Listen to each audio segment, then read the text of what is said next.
Happy Monday.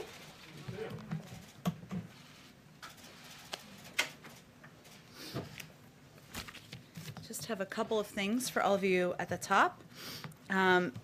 First, over the weekend, the President's Homeland Security Advisor, Dr. Liz Sherwood-Randall, convened a coordination call with the acting FEMA administrator and the director of the National Weather Service on the storm system moving toward the Mid-Atlantic region. It's not just moving toward, I think it's clear it's here. If you look outside of our window and up the eastern seaboard, Liz and her team joined the FEMA daily operations briefing yesterday and remain in regular contact with the FEMA response team about changes in the storm forecast and any need for federal assistance. The White House wanted to assess the potential impact and determine any early action that the federal government could take to support communities across many states likely to be affected. Liz also proactively called governors of states in the storm's path overnight and into today, and she will remain in close touch. Those include Governor Cuomo, Governor Murphy, Governor Wolf, Governor Carney, as well as New York City Mayor de Blasio. She expressed the president's intent to ensure close coordination going forward among federal, state, and local officials in preparing for and responding to weather emergencies. Also, as many of you have noted, the president spoke with Senator Collins yesterday, as you all know, invited her and other Senate Republicans to the White House later this afternoon.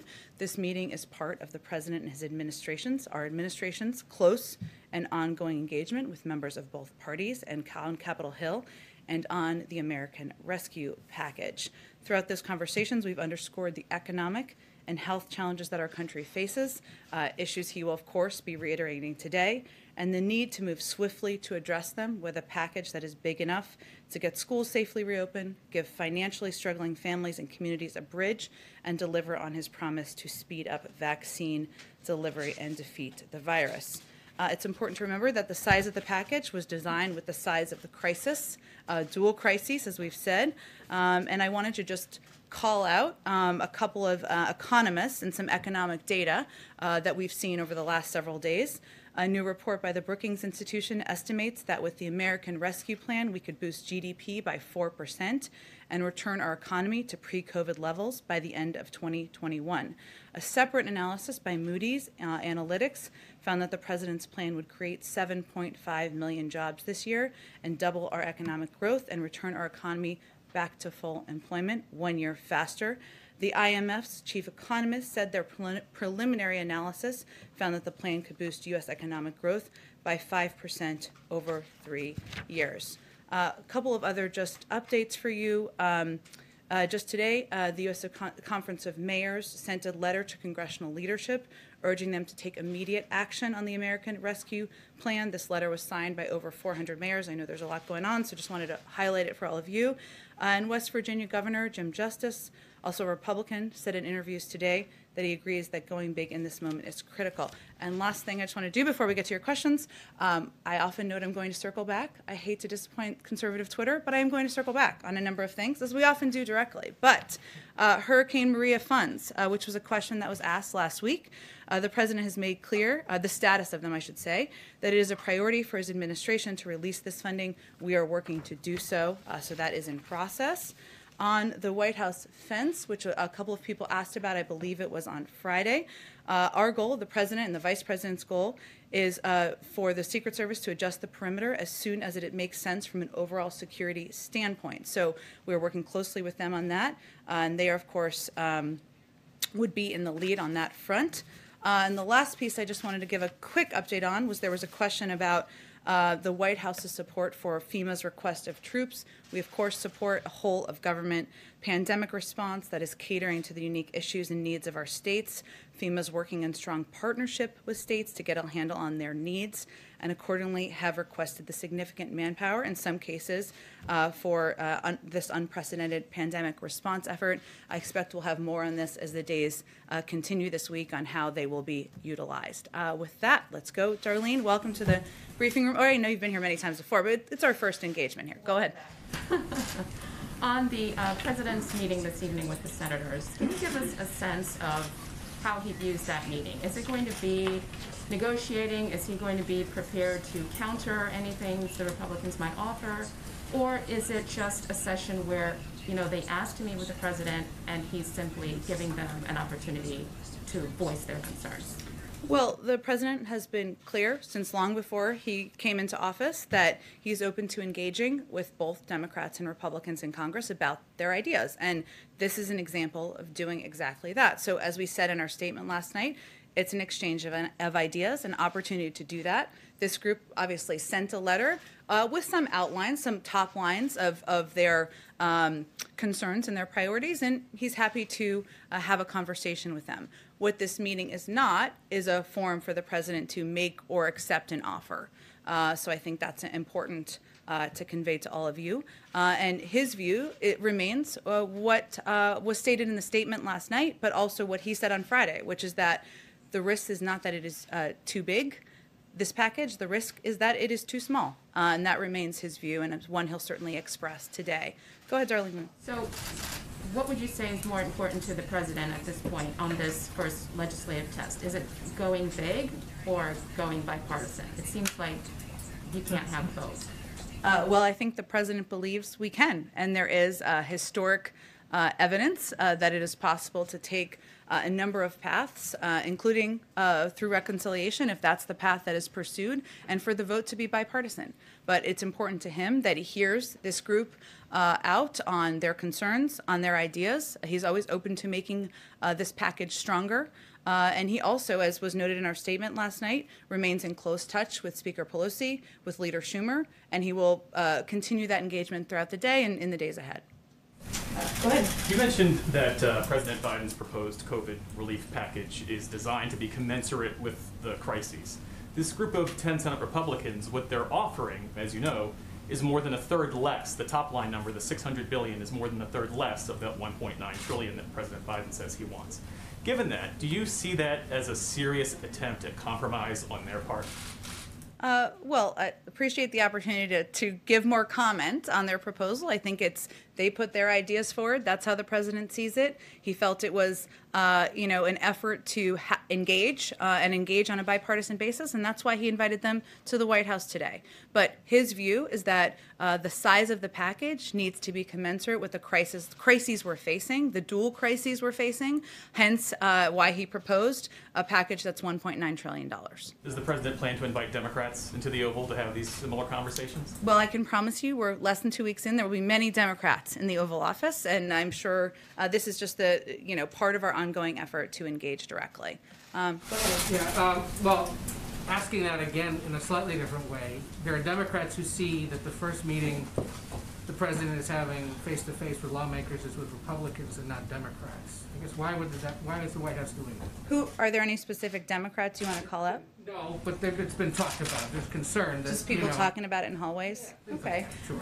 Well, I can assure you that Speaker Pelosi and Leader Schumer, they have been in very close touch with the president directly and members of the senior team. He has been in touch, but also members of our senior team have been in touch with Democrats across the political spectrum, and that will continue. And there will be definitely Democrats who will be part of conversations here at the White House. Two others on that. You said in your statement that the scale of what must be done is large. Let's bottom line it. Mm-hmm. Is $618 billion considered large by the White House? Well, I think our statement last night made clear that the president believes that the risk is not going too small, but going not big enough, and that his view is that the size of the package needs to be commensurate with the crises we're facing. That's why he proposed $1.9 trillion. There's obviously a big gap between $600 billion and $1.9 trillion. I don't think any of us are mathematicians, otherwise we wouldn't be here, but we can all state that clearly. And so clearly, he thinks the package size needs to be closer to what he proposed than smaller. And in that statement, you called out $1,400 relief checks, a substantial investment in fighting COVID and reopening schools, aid to small businesses and hurting families. A lot of that isn't in the Republican proposal.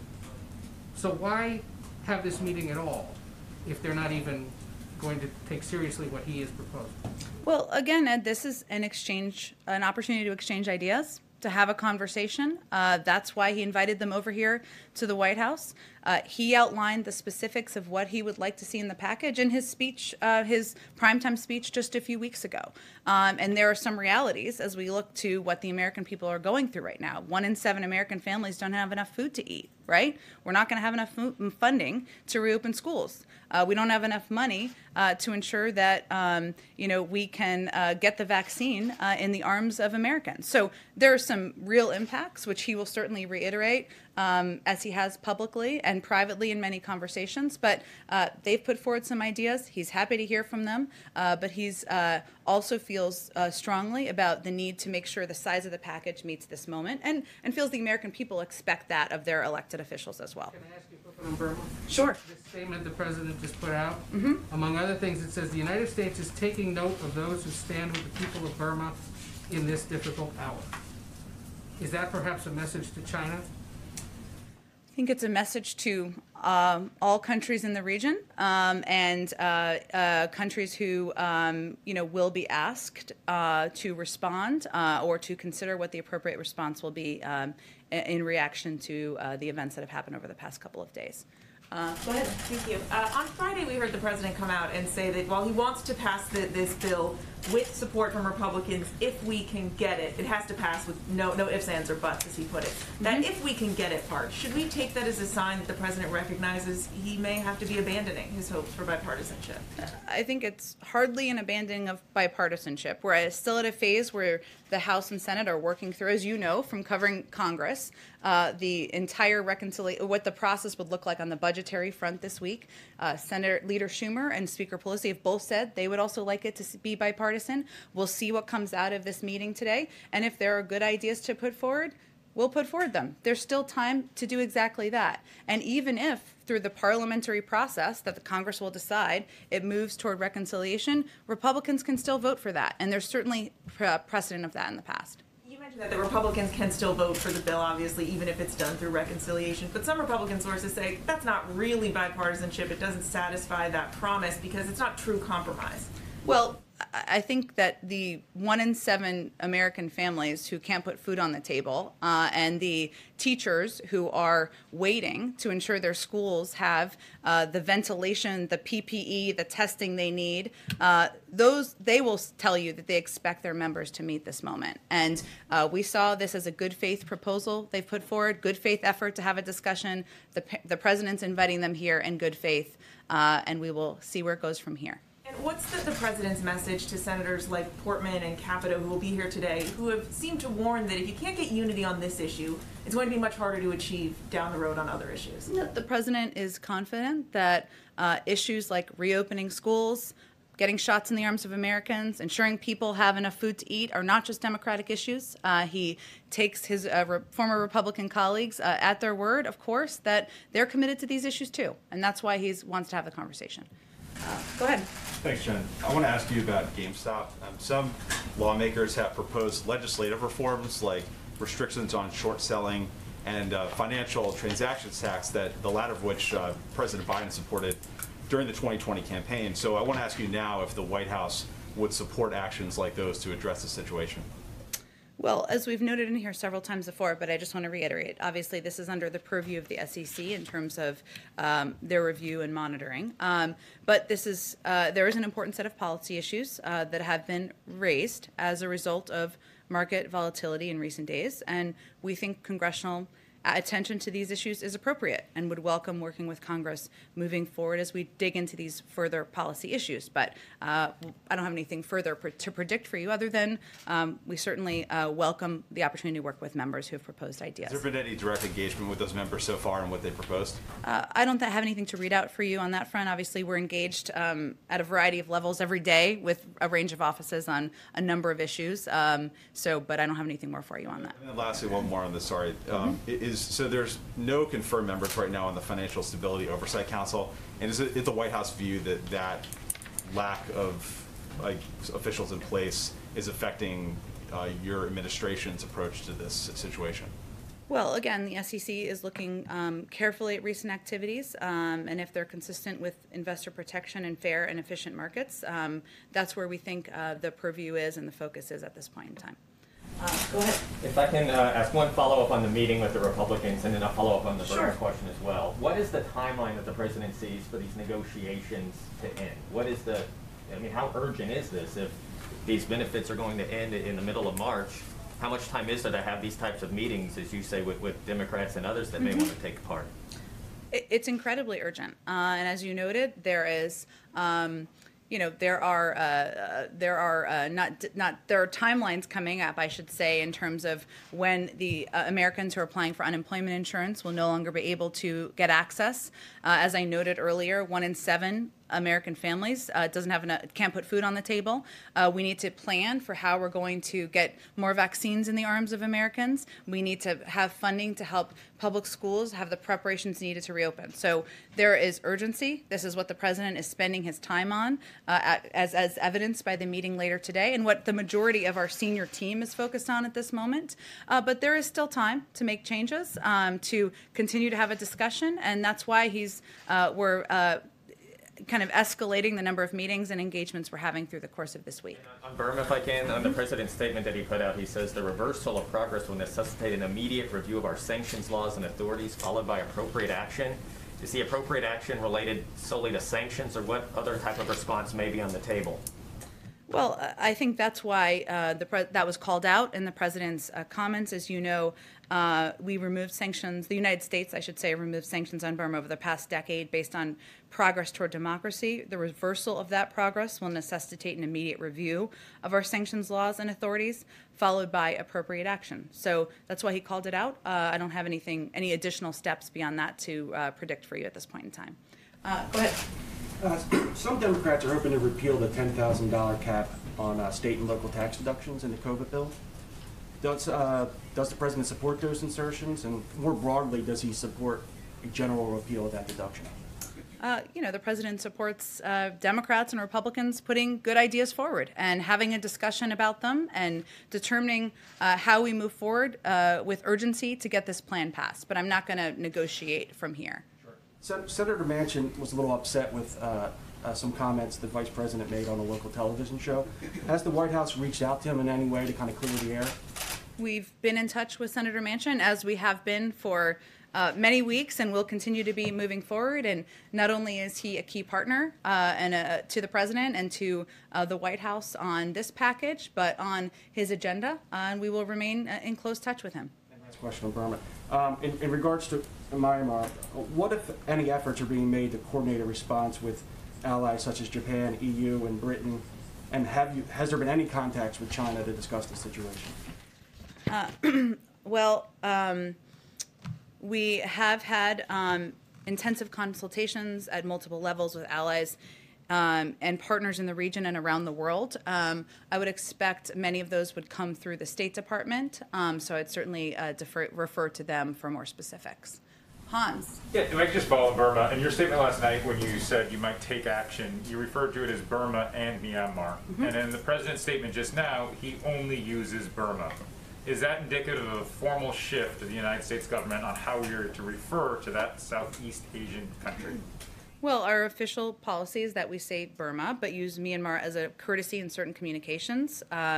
So, for example, the embassy website refers to Myanmar because they are, by definition, dealing with officials and the public. The State Department website uses Burma, Myanmar in some places and Burma in others. So there's no official change. You last night used both, and the president goes 4 times with Burma. Was he meaning to be discourteous? I don't think that's the conclusion you should draw. Certainly he is watching this closely, as is evidenced by his statement. Go ahead. When you said there's still time for negotiation, can you be a little bit more specific? Is the president going to give this 1 week, 2 weeks to try to come up with a bipartisan solution? And then secondly, the CBO said this morning that the economy should return to pre-pandemic levels by about mid-year, even if there's not additional legislation. So how does that assessment affect what your effective negotiations?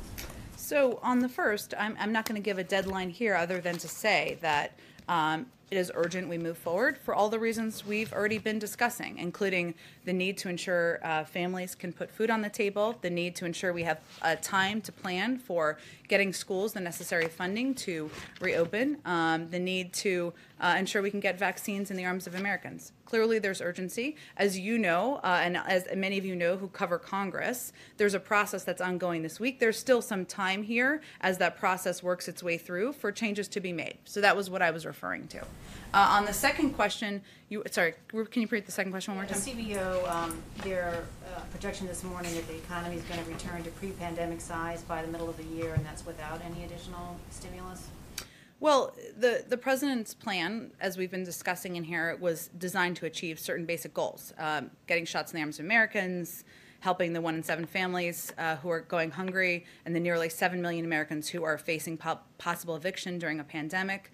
The CBO projections for next year's growth isn't a measure of all of these things, right? It's not a measure of how each American family is doing and whether the American people are getting the assistance they need or whether we're able to get vaccines and the shots of people. So, we've, of course, it answers a different question, I should say. So our focus is on what the American people need to get through this crisis, which is why we are pushing for this piece of legislation. Go ahead. Thanks, Jen. On school reopening, the Democratic mayor of Chicago has said that it's safe to reopen schools. They've invested $100 million into safety measures, but the teachers there remain on the verge of striking. Does the White House agree with the mayor that if enough funding has been put into place and safety measures have been taken, that kids should return to schools?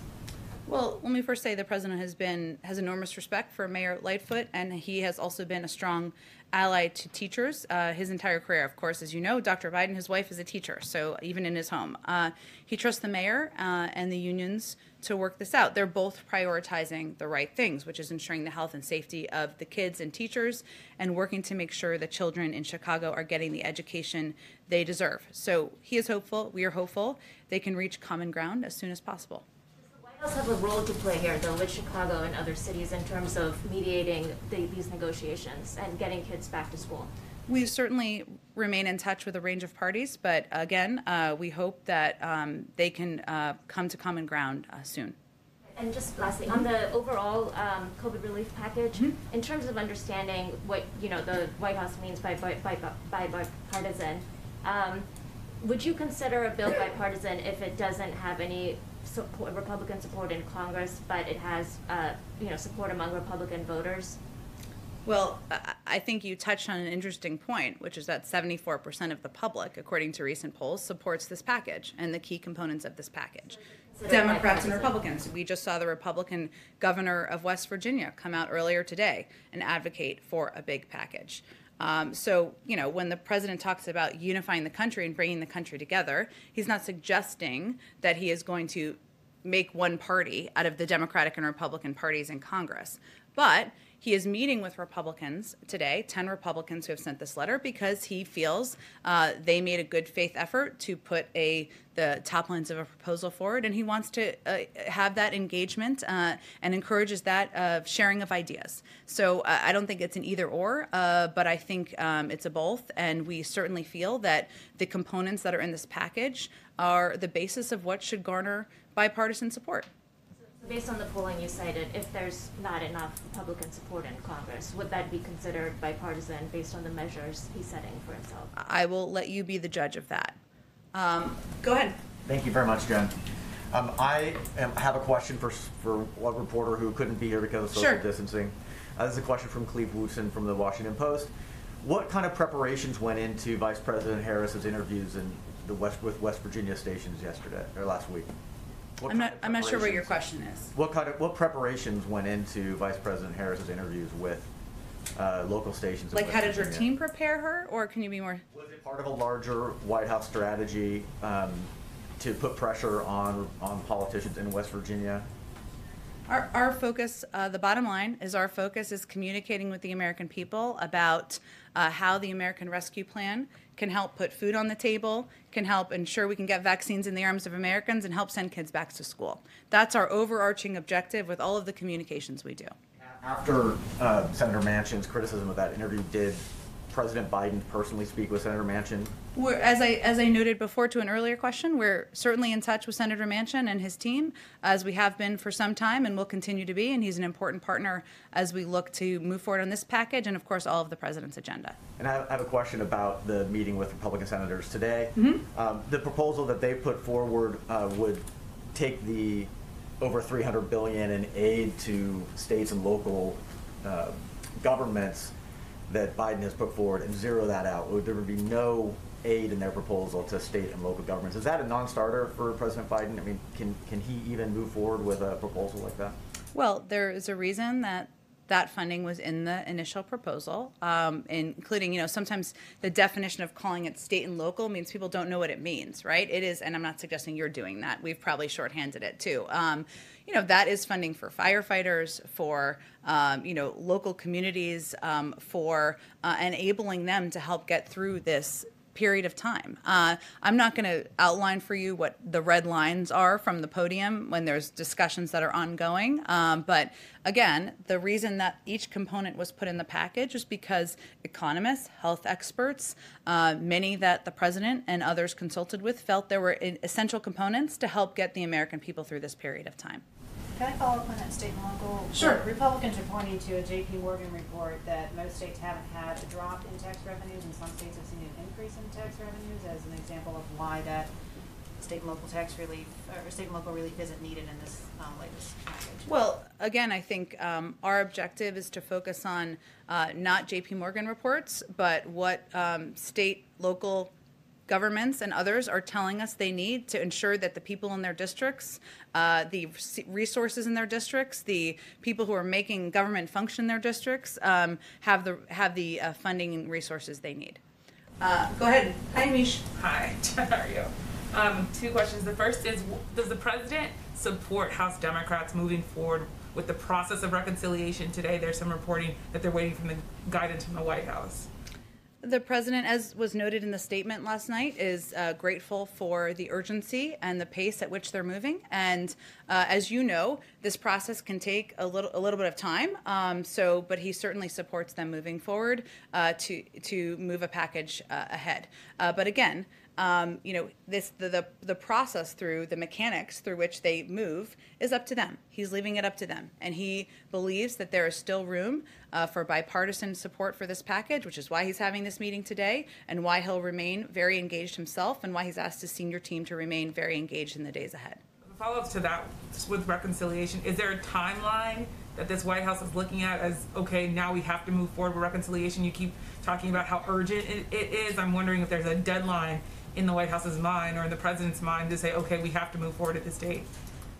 Again, urgent means urgent. It means this is going to be the focus of the president, the vice president, his senior team. Hence, he's having a group of Republican senators here later today. He will continue to be closely engaged with not just Speaker Pelosi and Leader Schumer, but a range of Democrats, as will members of our team. And the fact that he's spending so much time on it, and our team is, shows you how much of a priority it is here.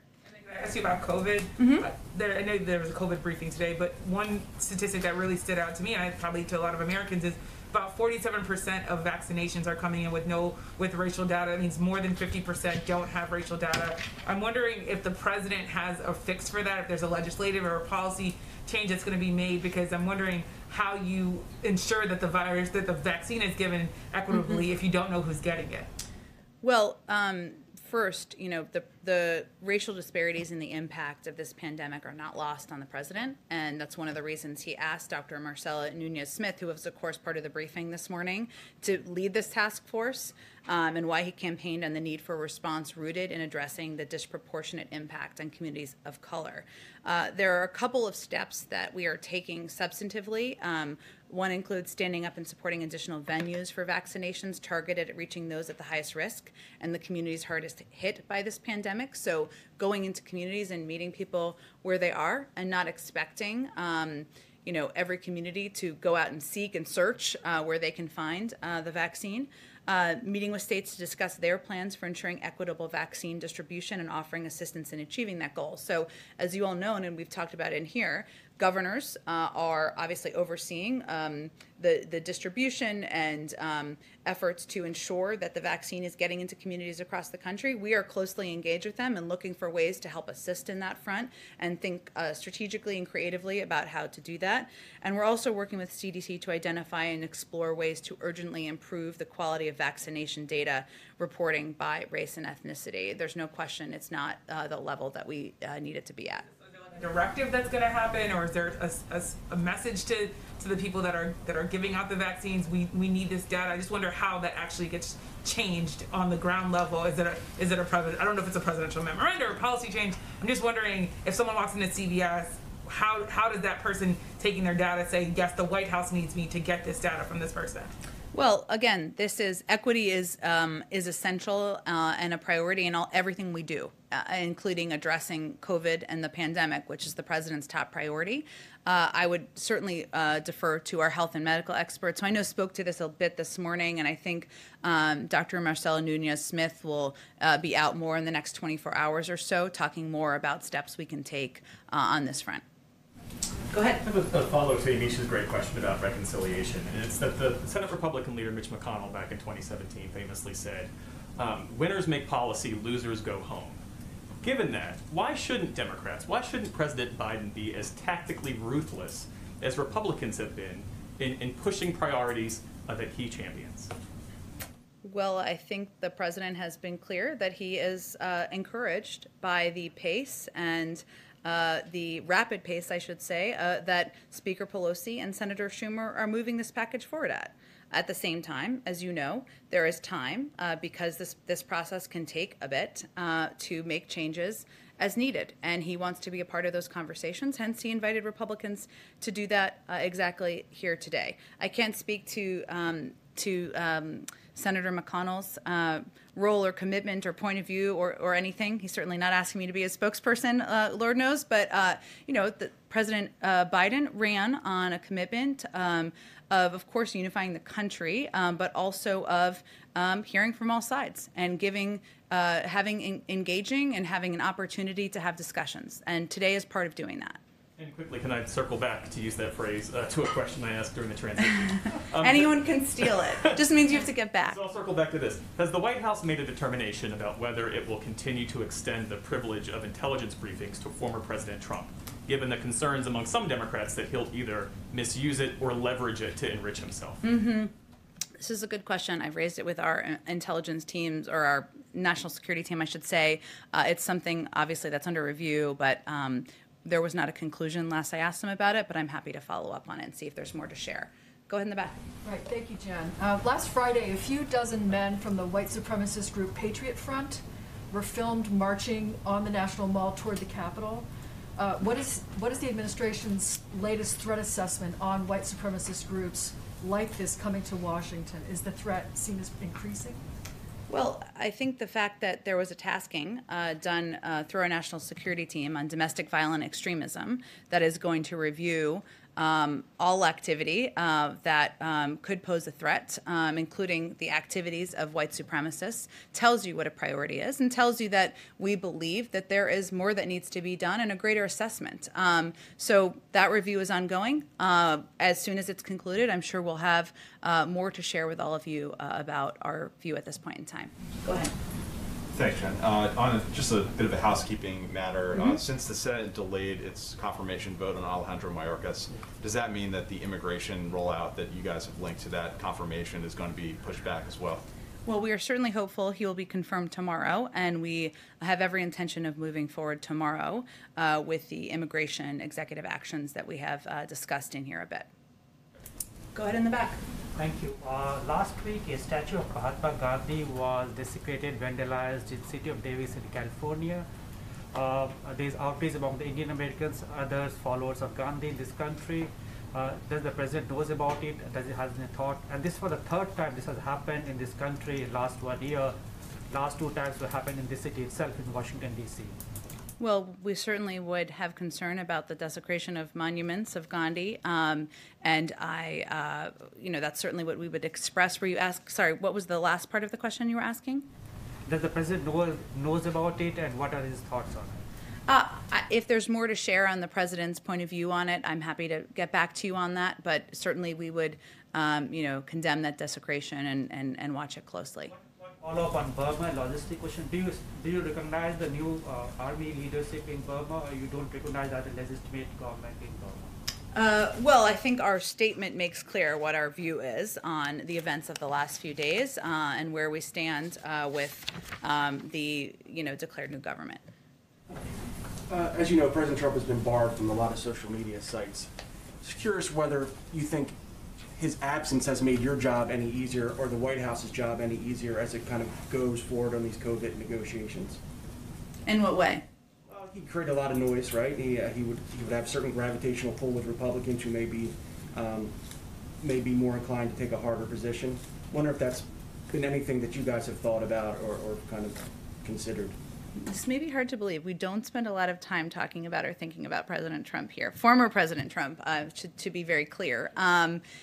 I think that's a question that's probably more appropriate for Republican members who are looking for ways to support a bipartisan package and whether that gives them space. But I can't say we miss him on Twitter. Does President Biden support the continuing ban of President Trump on their sites?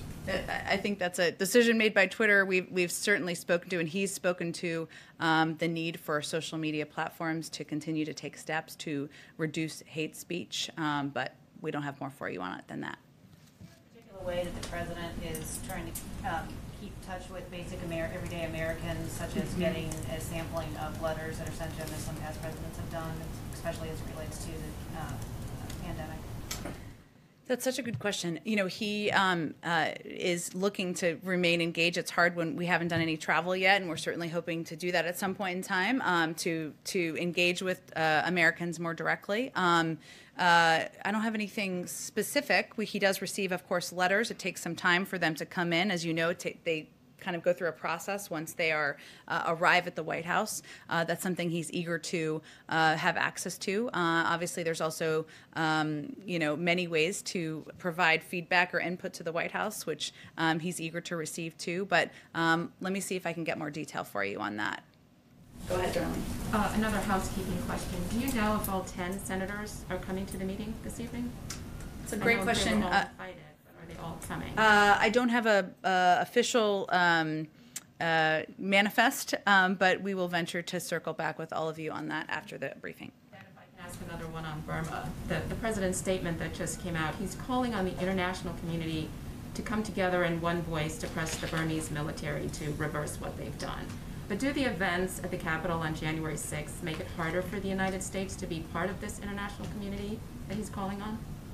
Look, I think President Biden, I don't think the international community sees President Biden as a root of the events on January 6th, and certainly he has made every effort through conversations directly with partners and allies, through how he has spoken publicly in disgust about the events on January 6th, and through his own commitment to restoring rule of law, democracy here in the United States. The United States remains a country in the world that is looked to for leadership, and it's going to take some time, but he's certainly committed to doing that.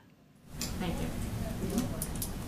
Go ahead. Another housekeeping related to the Capitol. Does the president or anyone else here plan to visit Wednesday to pay respects to Officer Sicknick? I will check on his schedule for you, Ed, and if there's more to outline for you. Go ahead, Hans. You may get into this tomorrow if we have an immigration preview or later tonight, but if for unaccompanied migrants arriving at the border now, after that appeals court decision, are they being turned away right now? We're going to have a briefing tonight for all of you on our actions tomorrow, and the president will have more to say. So I'll refer to that. Is that going to be one of the subjects, one of the items that's going to be discussed? I'm not going to preview it more for you. We're still kind of doing the final review, believe it or not. But we'll have a briefing tonight in advance of our announcement tomorrow. Great. Thank you, everyone.